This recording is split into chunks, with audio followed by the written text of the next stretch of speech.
Ready হয়ে গেছে chicken fry. আপনাদের কেমন লাগলো অবশ্যই জানাবেন। টাটা বন্ধুরা, দেখা হচ্ছে নেক্সট ভিডিওতে। নমস্কার বন্ধুরা, প্রিয়াঙ্কা রান্নাঘরে সবাইকে স্বাগত। আজকে আমি চিকেন ফ্রাই করার জন্য এখানে কিছুটা চিকেন কিমা নিয়েছি। এখানে আমি 1 ঢাকনি ভিনেগার দিয়ে দিলাম, হাফ চামচ লবণ দিয়ে এটাকে ভালো করে মেখে নেব।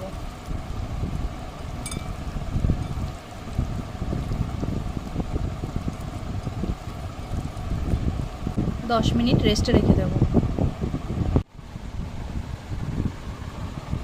10 মিনিট পর ঢাকনা খুললাম। 10 মিনিট রেস্টে রাখার পর এখন আমি এটা ম্যারিনেশনের জন্য 1.5 চামচ আদা রসুন বাটা দিয়ে দিলাম, 1 চামচ হলুদ গুঁড়ো, 1 চামচ লঙ্কা গুঁড়ো,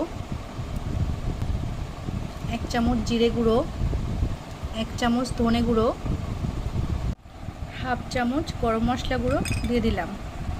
আর দেব এখানে কর্নফ্লাওয়ার দিয়েছি, এটা দিয়ে দেব। 2 চামচ নিয়েছি কর্নফ্লাওয়ার।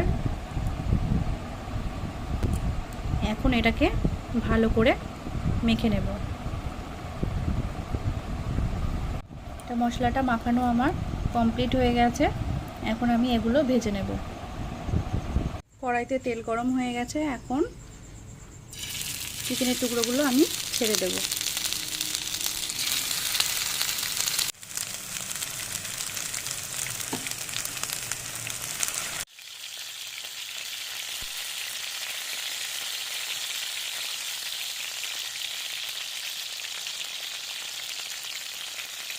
এক পিঠ ভাজা হয়ে গেছে, এগুলো উল্টে দিয়েছি।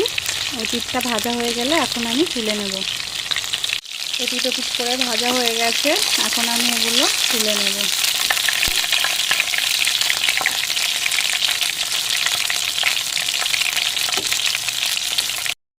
রেডি হয়ে গেছে চিকেন ফ্রাই। আপনাদের কেমন লাগলো অবশ্যই জানাবেন। টাটা বন্ধুরা, দেখা হচ্ছে নেক্সট ভিডিওতে।